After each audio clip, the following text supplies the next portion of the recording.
Janet Nepales, GMA7 Philippines. Congratulations on being part of this series. I know it's a very relevant. And talk about what made you accept the role for both of you. Okay. Well, listen, I just was really excited at the opportunity to work with Robert De Niro and this incredible cast. Certainly getting to work with Bob was a bucket list item for me.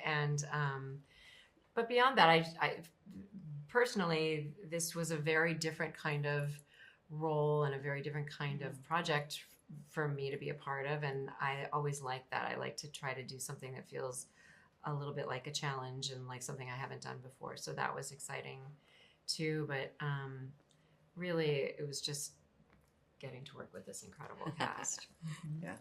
And for you, I Joan. felt the same way. It was really, the people involved in Bob in particular initially, and then once I started learning who else was going to be involved in the cast, it was very exciting to me. And that Leslie Glatter was going to be directing all of the episodes. I was very happy about that.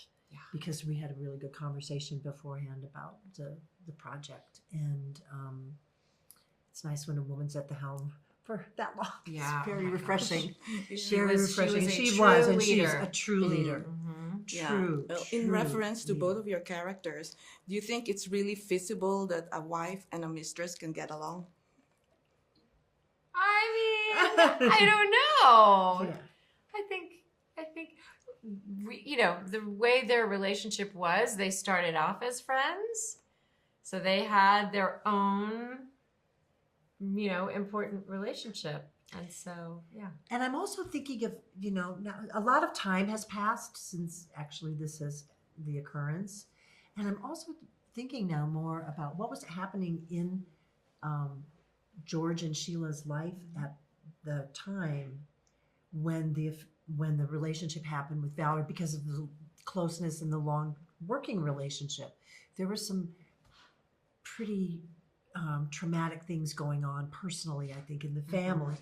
And so that also, people do strange things when they're traumatized or they're going through hard times. And I think you can have a certain, in retrospect, since so many years have passed, I think you can look at it through a different lens after so many years and go, oh, well, that wasn't great. And I still am scarred. And okay, maybe it makes more sense, not to excuse it, but to maybe understand it. Yeah. Empathy. Yeah. And to be directed by a female director, talk about that. I mean, She really blows my mind what she was capable of doing. Yeah. Really working for 6 months straight without a break on a very demanding schedule, day in and day out. And then she would spend the weekends either editing or flying back to LA to negotiate for the DGA. She's really, she's a superwoman. She is. Yes. She is. Okay. Thank you very much. Yeah. And congratulations. I enjoyed this show. Oh, I'm thank glad you. you did. Good.